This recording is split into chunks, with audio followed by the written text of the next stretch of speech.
I think despair is one of the worst things that a human being can experience. If you don't believe that there's at least the potential for the future to be better than the present, then there's not motivation to do pretty much anything. It is worrying when you have no hope or the future is bleak. That affects your decision making. Yes. Certainly lots of people are deciding to get out of the UK. There are a lot of different things that are going on. I think there are some surface level factors, high taxes and increased crime in certain cities, safety factors, cultural factors. On a deeper and on a wider level, the world is becoming a lot more multipolar. There are perhaps millions of people, mostly young people, let's say millennials and younger, who are thinking that I should not even reproduce. I should not even bring children into the world because I feel so hopeless about the future. And that's much deeper than any sort of basic economic or political or social concern. Zuby, hi, how you doing? Doing great as always, man. How are you? I'm very well, thank you. I'm very well. So we're in Dubai recording this. You have been here for a while. We assist you in terms of that transition.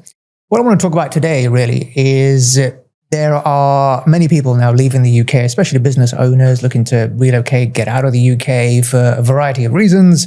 They say over 1,000 millionaires every single month are leaving the UK. We certainly see evidence of that. We're having 4 to 5 consultations every single week with people wanting to find out, how do I set up in Dubai? How do I move my business across? So clearly something is happening. People are leaving their UK in droves, especially people who have built a business and tax reasons, lifestyle reasons, safety reasons. They are seeing that the UK is not what it used to be.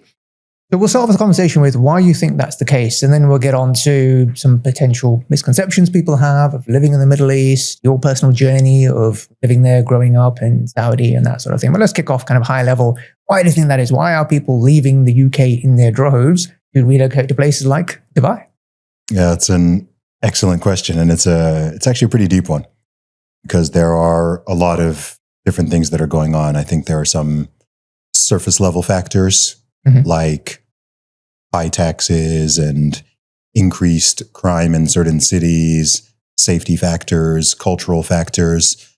But I also think on a deeper and on a wider level, the world is becoming a lot more multipolar. When I say that, what I mean is that our entire lives, and for several decades before that, there was such a gap between the living standards and opportunities in a handful of Western countries, particularly the USA, Canada, the UK, Australia, maybe a couple in Western Europe, perhaps France, Germany, a few others, and the other parts of the world, whether that's in the Middle East or more Eastern Asia, certainly Africa. Africa's still got a long way to go. Even parts of Eastern Europe, there was just a huge gap in terms of the opportunity, the incomes, even the safety levels and things like that. Now, there's a lot more competition. So I think essentially what is going on, particularly over the last few decades and what's really going to happen this century, is more of a free market. And when I say a free market, I don't just mean in terms of trading goods and services, but as it pertains to human beings, as it pertains to the most important, quote unquote, resource in the world.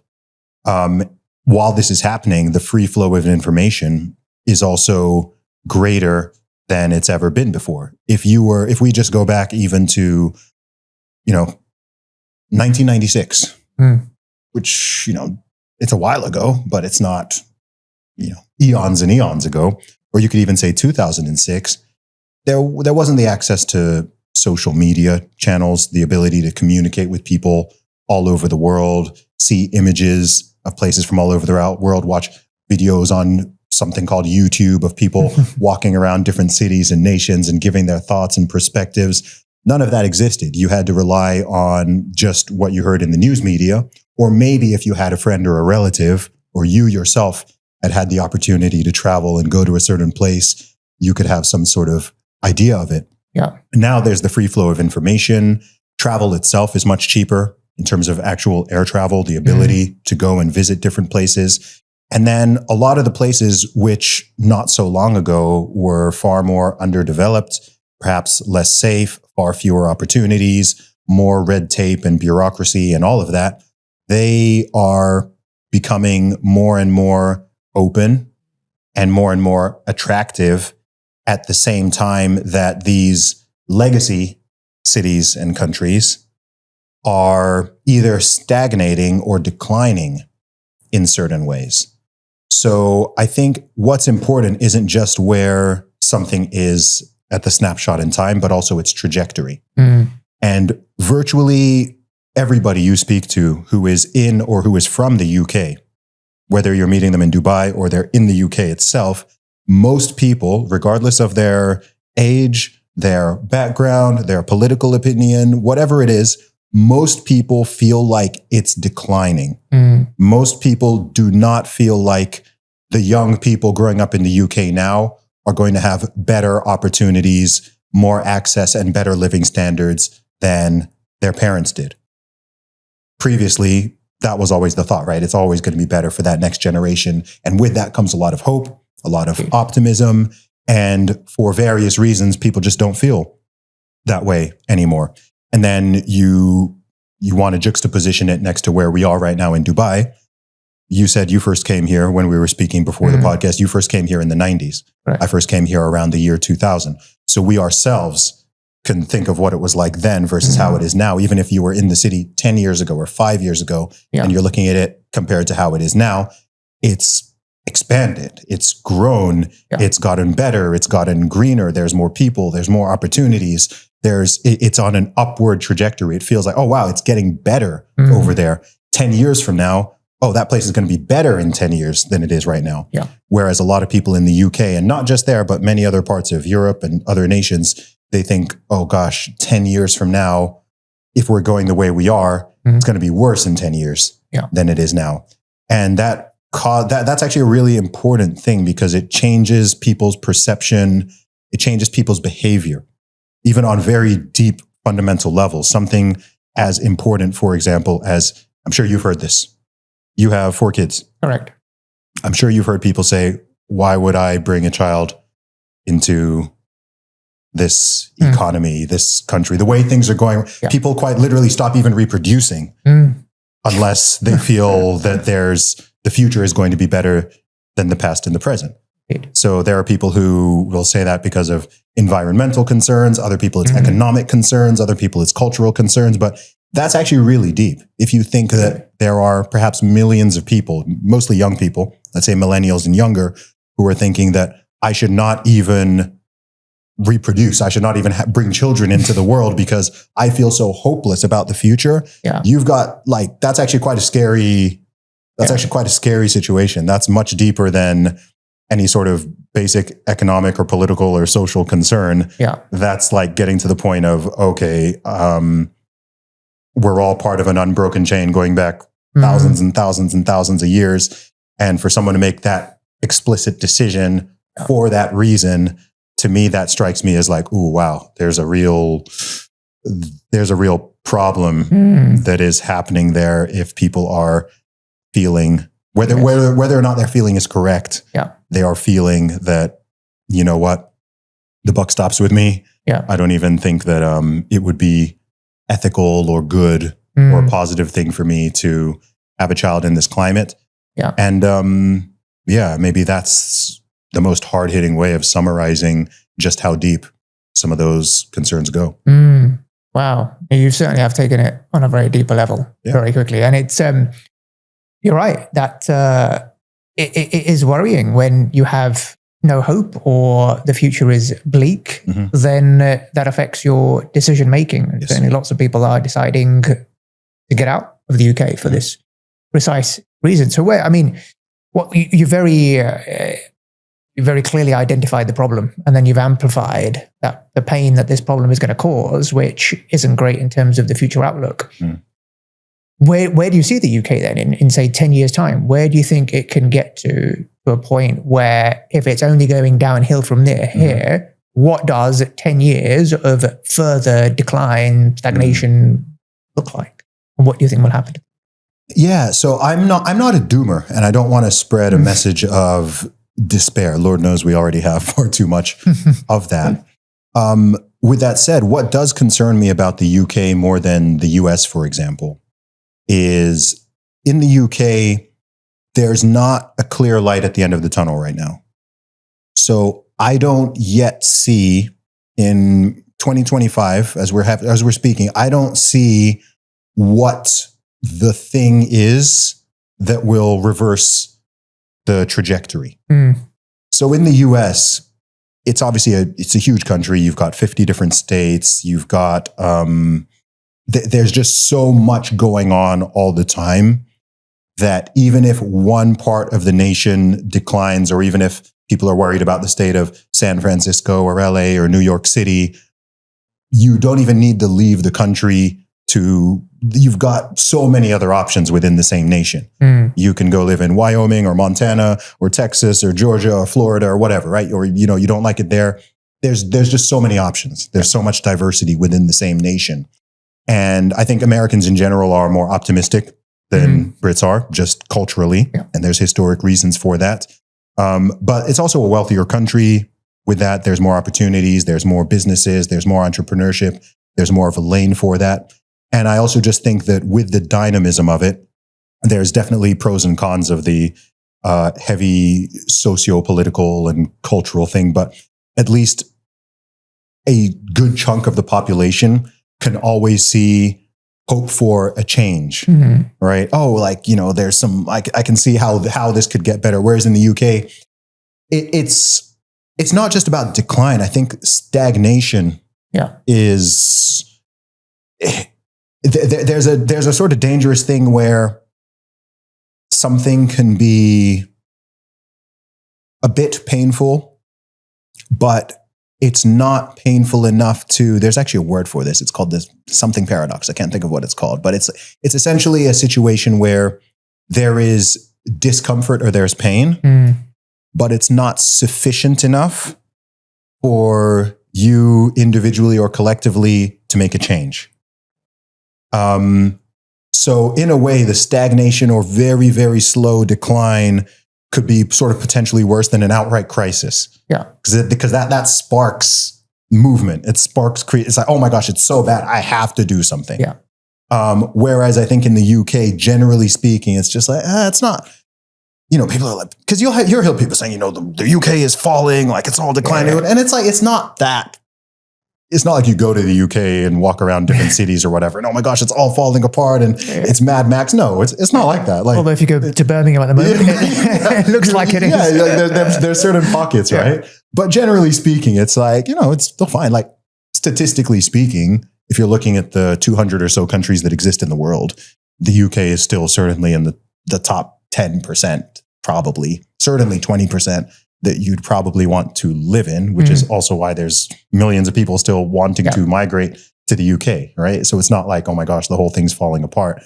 But I think that with that, there's like a complacency and just kind of like, just stiff upper lip, grin and bear it. It's a bit crap, but like it's not so bad that we really have to do anything. So I think with that malaise, if I project 10 years from now, there's the potential where I think most likely is that it's not that drastically different from how it is now, just like a bit worse in most aspects. Yeah. It's not, terrible. It's not unlivable, far from it, but it just hasn't really improved. I hope that I'm wrong. I would love for there to be some type of spark, something that just gives people hope. Yes. And optimism, because once people feel that, as you said already, it alters their psyche, it alters their decision making. Because I think despair is one of the worst things that a human being can experience, indeed, individually or as a group. If you don't believe that there's at least the potential for the future to be better than the present, then there's not motivation to do pretty much anything. If you think about it, like if you don't believe somewhere within you that you can create a better future than the present and the past, then it's a bit like, well, what's the point of doing anything? You may as well just sit around and, engage in whatever, watch TV all day or play video games all day and why look after your body and just, just engage in that sort of level of nihilism. Yeah. So people need that drive. People need that constant drive. And yeah, I hope that something sparks the UK. As of yet, I'm not quite sure what that would be. Yeah, absolutely. Yeah. I agree with you. And in terms of, so clearly there is a group of people who can take action and are taking action, and the group of entrepreneurs. And like you say, the world is a much smaller place now. We live in a global village. We can, particularly, like you say, other countries have opened up whilst the UK is closing, particularly Middle Eastern countries like the UAE, like Qatar and Saudi. Entrepreneurs can get up and relocate. Yeah. It's a hot topic in the UK at the moment. A podcast are springing up, talking about it all over the place. What, in your view, you've made the move. You are now resident in Dubai. You're running your business from Dubai as a content creator, entrepreneur, speaker, podcaster, etc. What led you to set up base in the Middle East and in particular in Dubai? Yeah, it's a great question because I could have picked anywhere.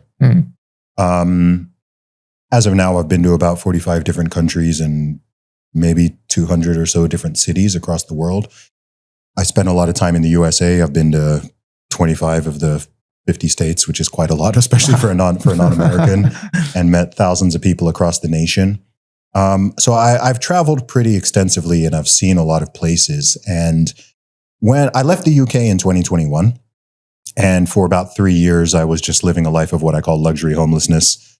I was just traveling nonstop and living in hotels and Airbnbs and doing lots of events in different places. I was getting a lot of speaking gigs and some live performances for my music and stuff. So I'd base my travel. Okay, I've got an event here. Yeah. So I need to be there on that date, but in between I'll go here, I'll go there. So I was just kind of living this life, kind of floating around, which was a lot of fun. But I was going to move to the US. I knew I wanted to leave the UK, and I left the UK in 2021. I kind of felt like I was pushed out of the country. Yeah. That's when everything was going crazy during the whole pandemic era, and we don't need to go deep into that. But I did not feel safe nor welcome in my home country, which is a sad thing to say. A lot of people were turning against people such as myself because of our private decisions. And so I knew I was leaving. And my plan initially was actually I thought I'd settle in the USA. But I love the US. I really love the US. And in the future, I'll at least I'll at least partially live in the USA in the future. But in terms of if I think of it, my personal residency and tax residency and all of that stuff, when I just thought of my personal priorities and the things that I care about, and looking down the line of the future a little bit, when I was comparing the USA to the UAE, it made more sense, at least for the near-term future, for me to base myself and my company and my business in the UAE. If I can describe it in the shortest way possible, moving from the UK to the USA felt like moving from the small matrix to the big matrix. Whereas I was kind of like, I want to unplug myself from the matrix. Indeed. The US has a lot of advantages over the UK and even many advantages over the UAE. But I thought I can base myself in the UAE. And then you know what? Airplanes exist. Yeah. So being based somewhere, and I think it's really important for people to understand this, is, and I know, of course, this is harder if you have family, children, school, so on, right? There's things that can complicate it. But where you live, it doesn't mean you can't go anywhere else or do anything in another place. So me deciding to live in the UAE doesn't mean I've quote unquote, completely abandoned the UK or I'm never going to the US or anything. I went to the USA 6 times last year. Yeah. I went to the UK 7 times last year. I've been to both countries again already in 2025.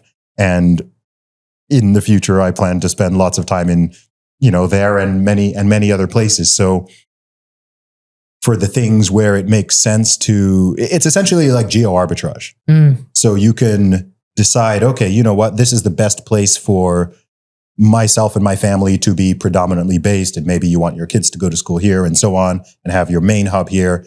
But then you know what, in the summer, we can spend time here, or we can, maybe you have a business and most of your clients are in the USA or Canada. And so maybe a couple times a year, you need to do things there. And we also have the internet as well. So depending on what your business is, depending on what you do, where you are physically located is quite irrelevant to a lot of careers these days. Absolutely. It doesn't really matter. I don't know how many people I follow online and or I record with or whatever. And like, I don't even where we are doesn't. The non-question. Yeah, you're not thinking in your mind, I wonder where they're based. No, it's a curiosity, but it doesn't quite matter because if you make most of your living and most of your income online for sure, then, you could be in Barbados or Brazil or Qatar and you can, you might have to, time zones might be a consideration, but you can still do your business and it doesn't even matter where your customers or clients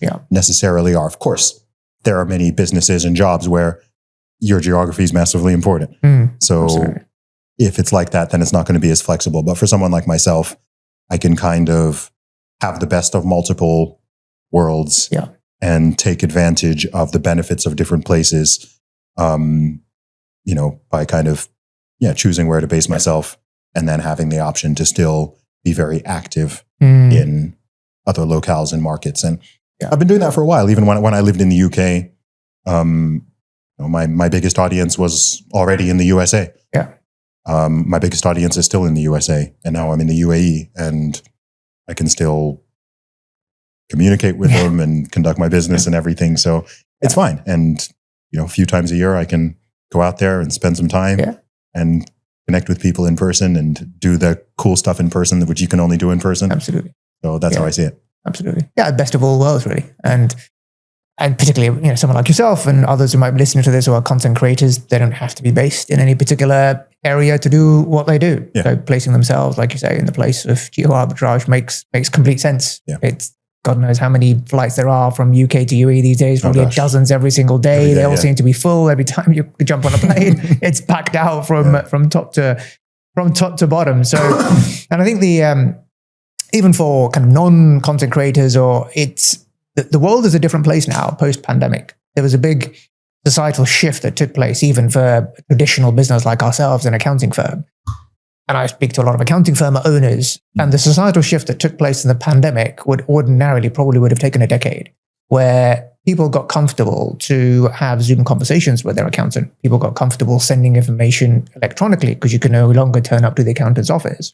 So where in a pre-pandemic world, most accountants would have had clients within, say, a 20, 30, 40-mile radius of their office, suddenly now, if they get their messaging right, their positioning right, they can attract clients from anywhere in the country. Clients are comfortable having online conversations, sending information electronically, and now software allows you to do that. So even just for accounting, the world has changed, and that would apply to most service businesses as well, where you don't have to actually be physically present if you are providing some sort of service business, which opens the doors for many entrepreneurs, many business owners to, like you say, take advantage of the opportunities.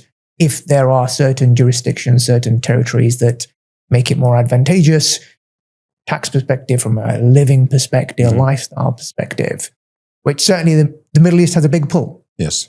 So what are some of the benefits that you find living here in Dubai that perhaps would not be the case in the UK? Yeah, I mean, huge one, taxes. huge one. I mean, I could go deep on that one alone.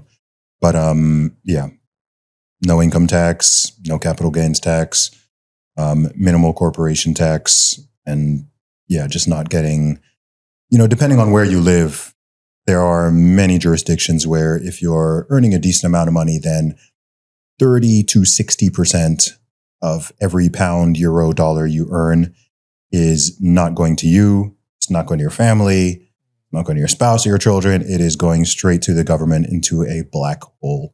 Maybe, fingers crossed, they might use it for something you approve of, but quite likely they won't. And either way, you probably won't know. I have a very fundamental problem with that on multiple levels. And so for me, that is a huge factor. Safety. Not just the perception or the feeling of safety, but actual safety. I don't care much about perception of safety, but like truly being safe. I don't know why so many modern Western countries, particularly large cities, have become so lenient and tolerant of crimes that should not be tolerated. There's something weird. I'm not going to get too political and cultural, but again, across Western Europe, in the UK, many big cities in the USA, people are decreasingly safe. The ability to just go out, regardless of the time, whether you're a man, a woman, or go out with your kids or whatever, and just not be harassed or bothered or constantly worried and feeling like you have to watch your back more than is reasonable. That's a huge factor. That's a huge upside for me here. With that is also like just cleanliness, just living in a city that is clean and people just respect each other. Yeah. Something I hear a lot about Western nations, particularly from the more, right wing or conservative aisles, the idea that diversity doesn't work or diversity is a failure or so on. And I think because people conflate diversity with lawlessness for some reason. So if you are bringing in people from all over the earth of all different backgrounds and whatever, and you don't have a strong rule of law, then it's going to lead to a lot of conflict and crime and so on, particularly if you tolerate that. We are here in Dubai, which has, the UAE as a whole, I think it's something like 85% foreign population, which is actually pretty crazy. Like that's not a normal thing for a country. So it's quite literally a nation of immigrants, and it's got one of the lowest crime rates across pretty much every meaningful statistic on the planet. So the idea that, diversity doesn't work or it automatically is, it's like, no, it doesn't. Like bad policy leads to that. Lawlessness leads to that. But actually you can have people from all over the planet living in a city being perfectly harmonious and kind and respectful towards each other if the climate and the culture and the legal system is there to support it. So I love that. Another thing for me as well is, I grew up in Saudi Arabia. I lived in Saudi for 20 years. So coming to Dubai feels a bit like a return home in a way. UK feels like home in some ways. Saudi feels like home in some ways, but I'm very comfortable with the climate and the culture in a way that maybe that would certainly be more foreign to most Brits or Canadians or Russians or whatever. Like I kind of grew up in a very similar environment. So to me, it's very normal. Another thing I love about Dubai in particular as well is how family friendly it is, how child friendly it is. After you've been here for a while and you've been living here, you realize how hostile many other places actually are to children and families with children. There are not a lot of accommodations. There's very little prioritization of that. And here, firstly, it's a joy just to see babies and children so all over the place. Again, it's that hope for the future. It's that like spark of, hey, there's something just nice being around that. You can be in certain cities. I don't know whether it's like I notice now, I don't know if I'm in New York or I'm in LA or I now notice, I'm like, man, I don't see kids. It's kind of weird. And you can kind of get accustomed to it and to start to think that that's normal. And then actually, if you then come somewhere like this, you're like, you notice the difference and you're like, oh, actually, like what happened? Like over the course of time, maybe over the course of decades, people just had fewer and fewer children. You just, and as that happens, fewer accommodations are made. So I think I've seen, women in particular who live in London, for example, kind of, complaining, for lack of a better term, of just like how unwelcoming the city can be to a mother with her baby or with her child. There's just not any accommodation for it, really. It's not sort of considered in the psyche. So that's something else that I love here. Just the fact they very much put the family first. And they want, whether you're coming from the UK or from India or Pakistan or from the States or wherever you're coming from, you can come, you can bring your family, you'll be safe. The amenities are good. The roads are good. The schools are good. The healthcare system is good. Like, all of that is just like, and then also another thing I like here is because one thing that you will certainly hear, particularly from Westerners about this region, is people like to think, the whole Middle East is just this, oppressive, theocracy, no free speech, women have no rights. And there's this programming that's been instilled in people over the decades, which is just very heavily false, particularly if you're talking about the GCC countries. And when I'm here, like, there's nothing that I would want to do that I can't. So sometimes, one of the things I certainly get asked by my British and my American friends is like, questions, but what about this? What about that? What about that? What about like freedom and liberty and so on? And I can honestly say, and I'm not saying this to like, quote unquote, shill for Dubai or whatever, because people have such weird hangups about this place. But there's nothing I like on paper. Is free speech fully sort of like as protected here as it is in the USA? No, I mean, in the UK, it's not as protected as it is in the USA. Yeah. I mean, if a US is like, the top benchmark, then like on paper, there are things you can do in the USA that you could not do in the UAE. I mean, there's things you can do in either in all these directions, right? But it's like, and for some people, those things might be significant enough that they're like, oh, I wouldn't want to live. I don't know, if you're someone who like loves doing drugs, right? Like these people exist, right? These people exist, right? If you're someone who like, that's really important to you and and you don't want that, then I'm like, okay, this is not it's not for you. Don't move to Qatar, Saudi Arabia, UAE. Like, it's not the right place for you. But, or if you like, I don't know, like, or you really, really, really want to go around like insulting other people's religions or getting up in people, like, if that's what you're like about, then like you're more free to do that. There are other places where you're more free to do that than you are in this region. But when people bring up those things, I'm like, I don't do that when I'm in the UK. I don't do that when I'm in like, I don't, there's nothing in me that like really, really wants to, jump on podcasts or go out in the street and whatever and just be like in people's faces and, denigrating their like, it's not how I was raised. No, it's not like what I really, you can have a whole conversation about like whether or not that's the government's role. That's a whole interesting conversation. People can debate that forever. But in terms of like my actual day-to-day life, my actual lifestyle, my priorities, it meets them very well. Yeah. It meets them very well. So for me personally, it makes sense. And I always try to hammer home the point to people that I'm a big believer in, people are really different. There's 8 billion people in this world and people have very different priorities and preferences and things they like, things they dislike and so on. You could take, not all of them are that deep. Weather. There are places I would not live just because of the weather. Yeah. Okay. I don't want to live in Alberta, Canada. It's too cold. I don't like the cold. I don't like the winter. I don't like long, dark winter. Like, no, I don't, even if, I don't know, they had the same tax policies as the UAE and whatever, right? And then there's people who are like, man, I can't live in Dubai. It's too hot. Yeah. And I'm like, that's fine. Like, I like heat. I grew up in a hot country. My family background's from Nigeria. Like, I can handle the heat. Yeah. And I can also leave if it's too much. But, and I'm totally okay with that.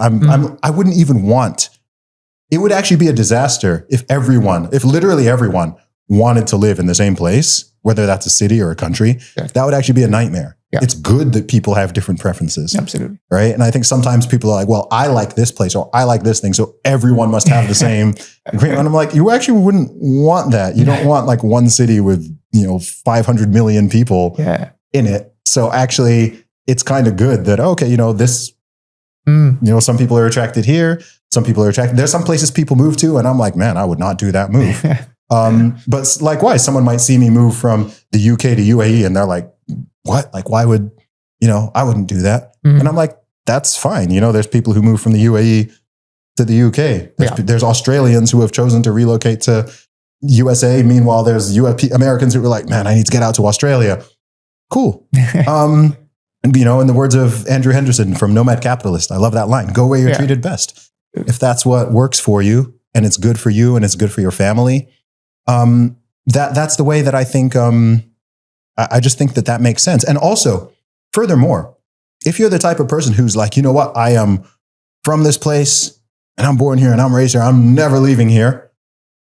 God bless you too. Fair play too. Yeah. Like I'm not, people like that often will get mad at someone like me and it's not mutual. I'm like, God bless you. Like, that's fine. Like if you're born and raised in freaking Arkansas and your family goes back 10 generations in Arkansas and you just want to be in the, I'm like, cool. There's people who like, they won't even leave their city or their state. Yeah. Right. They're Americans and they're 40 years old and they've never even left their state. Like to me, that's too narrow for me. Yeah. I'm like, man, you're not even interested to go to Washington, DC or go out to California. Like you don't even want to see your own country. Like to me, that's a bit bizarre. Yeah. But you know, people are just wired differently. Yeah. You know, I've heard this referred to as, you know, some people being nowheres and some people being anywheres and some people being somewheres. Right. So maybe someone like myself would be considered an anywhere. Yeah. So I guess I'm from somewhere, but I'm very flexible and open and willing to explore different places. Whereas other people are much more firmly rooted to one spot. And I don't think that one of them is necessarily right and one is wrong. I just think it's a preference. And, you know, people have very different personalities and are wired in different ways. I like to explore. I like to see what the world has to offer. I have a lot of intellectual curiosity. But there's other people who are on the opposite end of that. And, you know, their interest isn't even piqued by it. If I just see a map or a globe, I'm like, man, like I'm fascinated. I'm there like looking at, I want to go to like here. I wonder what this place is like. I'll just go on Google. I'll type in random nations just to look at the images. I wonder what that place looks like, you know? I'll be going down the map. Kyrgyzstan, Tajikistan, Uzbekistan. I want to see what Uzbekistan. I'm going on Google Street View. I'm looking around maps like maybe I'm the weird one. Not at all. No, my son does that. We've got a big world map as well. We put pins on everywhere we've gone to. So yeah, I mean, it's that, and that's to get to know each other and understand people's cultures and perspectives and backgrounds is by traveling, meeting people, talking to people, and it just makes the world a much more, a nicer place to live, I guess. I mean, the tax point you brought up is usually one of the biggest drivers, particularly for UK business owners, where you know it's just gotten worse and worse over time, and when you don't actually see anything come of your taxes. For example, I mean, you know, I have kids who all go to private school and we use private healthcare. So we don't use the state school system. We don't use the healthcare system. And yet our taxes are going through the roof. And we go out on the streets and the streets are dirty. I mean, you heard what's happening in Birmingham, right? There's rubbish on the streets. There's rats everywhere. Simple things like clean streets, clean public toilets is all you can ask for. And when you have a place which doesn't tax you, yet gives you all the amenities and services that would be expected of the city, it is a big pull where you're living in a country which is taxing you to the hill, but you're not actually seeing any benefit of it. Some people say that said, yes, okay, fine, I'm not paying any tax, but the cost of living in Dubai is far in excess of the UK, even taking into account the tax savings. What are your personal experiences in terms of having lived in both and how that compares? Are you still finding that you are much better off being here in terms of the relative cost of living between the two? Yeah, this is one where it will be very individualistic depending on someone's income, wealth, their sources of income, savings, investments, like, you know, even their family dynamic. Are you a single 25-year-old man or are you a 45-year-old man with 5 kids and a wife? You know, there's very different considerations. In terms of the cost of living in Dubai, I would say it is comparable to somewhere like Miami or Dallas or maybe London. Some things would be more expensive in London. Some things would be cheaper. Certainly in the UK, I think you'd most compare it to London. Right. If someone's listening from the US, then I'd say generally it would be cheaper than I'd say like a San Francisco or a New York City. It would be kind of like a tier lower than that. So yeah. Think like Dallas, Austin, Miami, you know, maybe, those type of, it's in that bracket. So it's, but again, most big global metropolitan cities, like none of them are cheap. Doesn't matter if it's Paris or Tokyo or like none of them are. If you're in a developed country and you're in a major city, the cost of living is going to be relatively high compared to the global average or even the national average. And Dubai is a major metropolitan global city. So it's not cheap, but if you are someone who has a relatively high income, let's say, and through tax savings, that 25, 40, 50%, which you would normally be just going away. By the way, it's very important for people to consider, because I'll tell you what people never think about is when you think about the tax factor, you have to think about it over the course of time, and you have to think of the compounding consequences of it.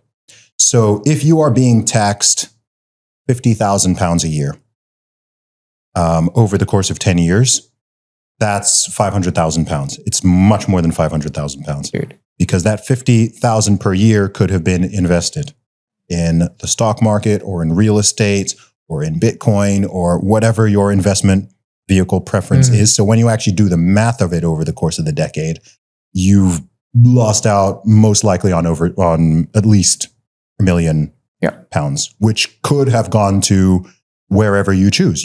If you are like, hey, I want that to just go to charity, you can do it. If you want it to go to your children, if you want it to go to holidays, if you want to just, buy a car, whether you're, I'm not here to judge how someone wants to spend their money, but that would be now in your control.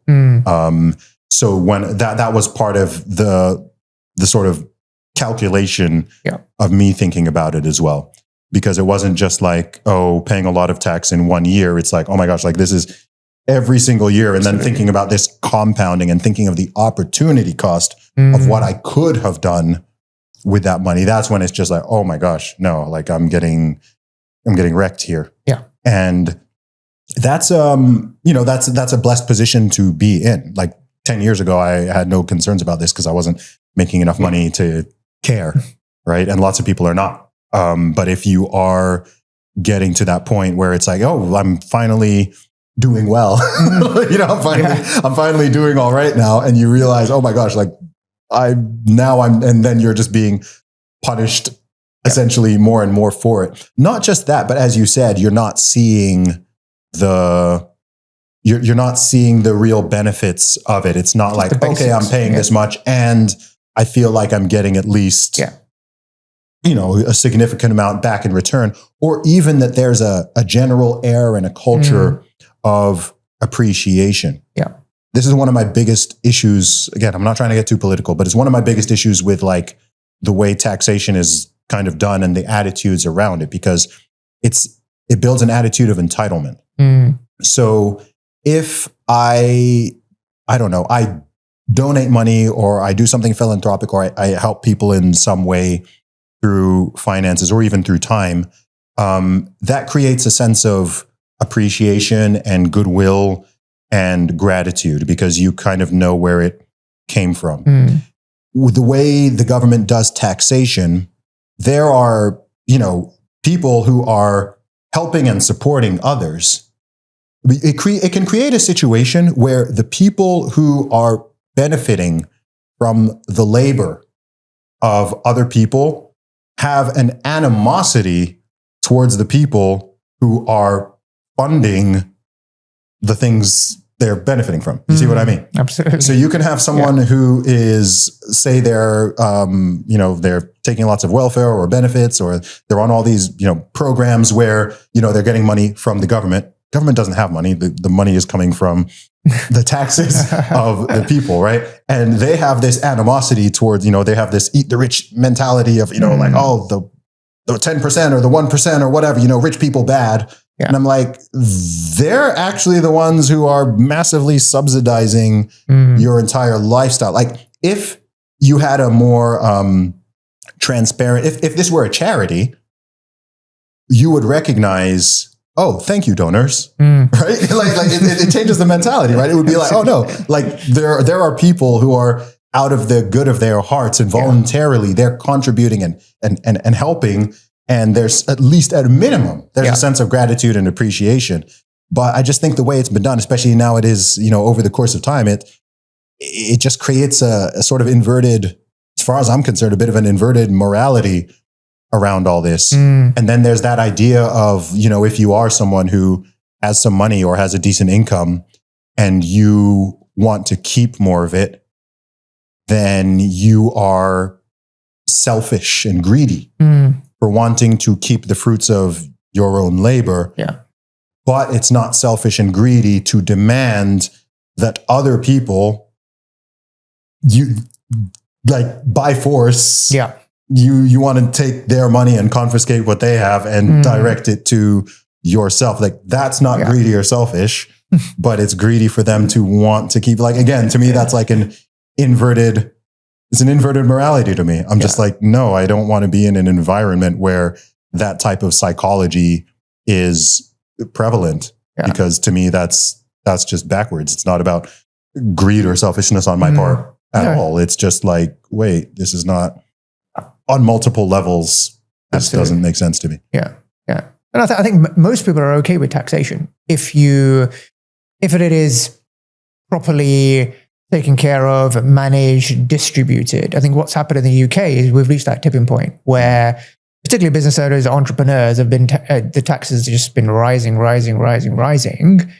And you're actually being penalized for creating wealth, for creating jobs. Now there's the national insurance on hiring people has gone to 15%. So just to hire people, to give people jobs, we're paying extra taxes on it. So this tipping point is now happening because of years of mismanagement of government, etc. And it gets to the point where people have enough. So we are the ones here, if we're creating wealth and we are small businesses are the biggest 85% of the contributors to the economy, and yet they are the ones being penalized and would probably be better off if they close their business down and got a job. Yeah. So it's certainly something that the UK needs to take into consideration. It is driving a lot of people out. It is. And you know, another thing that a lot of people just don't consider is like where the jobs come from. So again, when there's this like silly anti-entrepreneur or anti-rich person, billionaires shouldn't exist. I'm like, how many people do you, the person saying that, how many people do you employ? Big fat zero. Probably will be forever.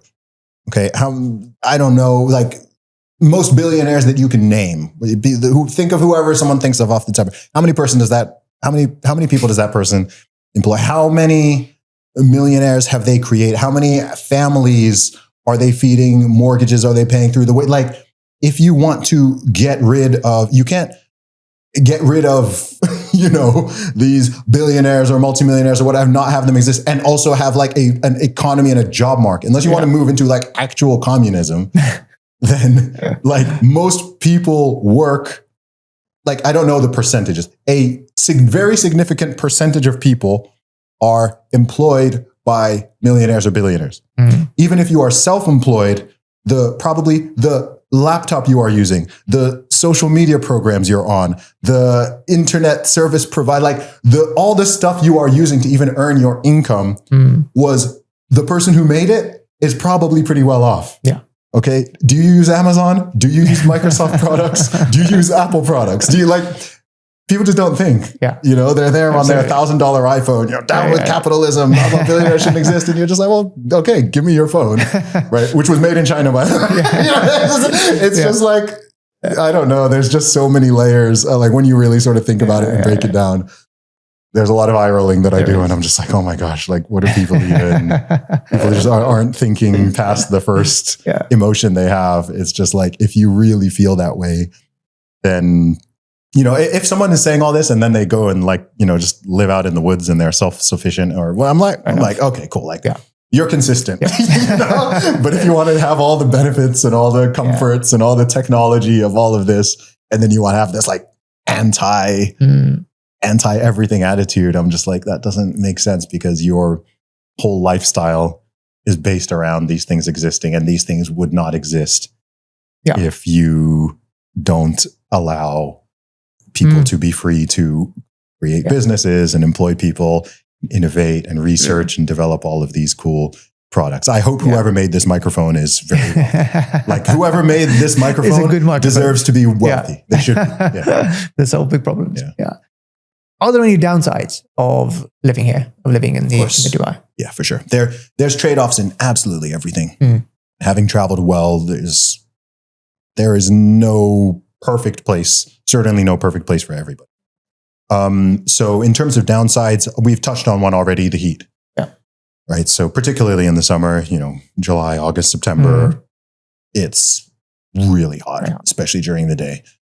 So if you are someone who does not deal with that well, then you might just want to stay indoors, or you might want to travel to another country where it's a bit cooler during those time periods. So that's certainly a factor.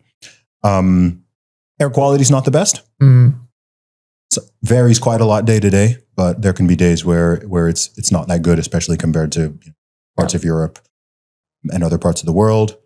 I think there is, this is a big city thing in general, but I think for a lot of people, it could possibly be quite hard to make friends and create a social circle unless you're particularly extroverted. Right. I think that's true probably of most big cities. I'm an extrovert and I'm quite there in the public, so it's not hard for me to connect with people and meet people and so on. Depending on where you work and what you do, the time zone may not be ideal for everybody. You know, if you work predominantly with, I don't know, people in California or something like that, you've got like a 11, 12 hour time difference, then you might have to work some funny hours for that. Relatively high cost of living. Not ultra crazy expensive or something like that, but it can certainly be more expensive. You don't have as much, this is such a first world thing, but it's relevant to people because we're mostly talking to people who are in those regions. There isn't as much I'd say like availability and variety of certain things. So if you are, I don't know, if you're someone who goes on Amazon a lot and you're used to Amazon UK, let alone Amazon USA, then the range of it's such a first world thing, right? Absolutely. Like if that's what you're used to, like there's still a good range, but it's not as big as it is in the UK or in the US. Other downsides that I personally... Anything to do with running a business here, perhaps the bureaucracy that you may have encountered, or has it been pretty seamless? I have not as of yet hit any significant hurdles in that regard, actually. I'm actually trying to think of any other sort of day-to-day downside there. I think some of the sort of road design is not ideal. Like if you're driving around and you miss an exit or something, then and don't use Google Maps here if you're driving. Use Waze. I don't know why Google Maps is so bad in Dubai. Well, there's a new road being built every 10 minutes. Right? Why. So there's that. There can be a lot of traffic in peak times. Again, a general big city problem. Any like general big city issues. Apart from the big one of crime and gangs and stuff like that. Like some of those things you'll still get here. So I generally recommend it to people, and this goes for everywhere. It's not unique to Dubai, but maybe here specifically is I always recommend to people, like if you're curious, visit. I always tell people that, like if you really want to know, there's people who visit and they're like, I don't really like it. It's not really my vibe. And that's totally fine. And then there's other people who are like, I really like it. I've met people who they had a certain image in their brain, and then they came and they were actually, I like it way more than I thought I would. Oh, I'll tell you one more thing is that it's just, it's not a particularly green, place. So if you're someone who really likes nature and mountains and greenery and forests and stuff like that, they're trying to make it greener. It's greener than it used to be, but it's built on a desert, right? Yeah. So if you're coming from Switzerland and you're used to that, sort of nature and environment, then if that's very important to you, then it's you are still in the middle of a desert. Absolutely. And it reminds you sometimes. So that's definitely one. Fantastic. Excellent. There's a lot of ground cover there. Really appreciate that. Any final words to, let's say, an entrepreneur, UK business owner thinking of making the move? What would your advice be to them? I'll tell you I'll tell you a piece of advice. I don't want to overload it. I would say that don't allow other people to shame or guilt you for wanting to seek a better life for yourself. When I say that, I don't mean don't consider other people and whatever responsibilities you may have in your home country. There are all sorts of reasons why it might not be feasible at a certain time for someone to do a whole relocation or something like that. There's all sorts of individual situations. But I think there are people who are not in that position and they do have the freedom to move and they're not happy where they are and they can see better opportunities elsewhere. But people around them guilt and shame them or tell them that they're running away or that they're somehow not patriotic because they're thinking of leaving their hometown or home country or any of that stuff. And when people say stay and fight, they normally mean just, mill around with me and complain. People love that. No, stay and fight. It's like, you're not fighting. You're just complaining. You're just moaning on Twitter. You're not fighting anything. Okay. So yeah, if you actually want to stay and fight, then cool, stay and fight. But especially if you're younger, especially if you're a guy or gal in your 20s or your 30s or whatever, especially if you don't have huge family commitments and all this other stuff, and there's a place where it's like, hey, I've got more potential opportunity there. I could be happier there. I could live a better lifestyle there. I would just say there's always going to be crabs in a bucket. There's always going to be people who want you to, misery does love company. Yeah. And there will always be people who don't want you to raise your station. So I would just encourage people that you block that out. Yeah. And do what is right for yourself and your loved ones. Yeah. Absolutely. Great advice. Yeah. Very sage advice. And agree with that 100%. JB, thank you very much. It's been very useful. Lots of gems shared. So appreciate you taking the time. You're welcome. To share your thoughts with us today. Thank you. Thank you, Reza. I appreciate it.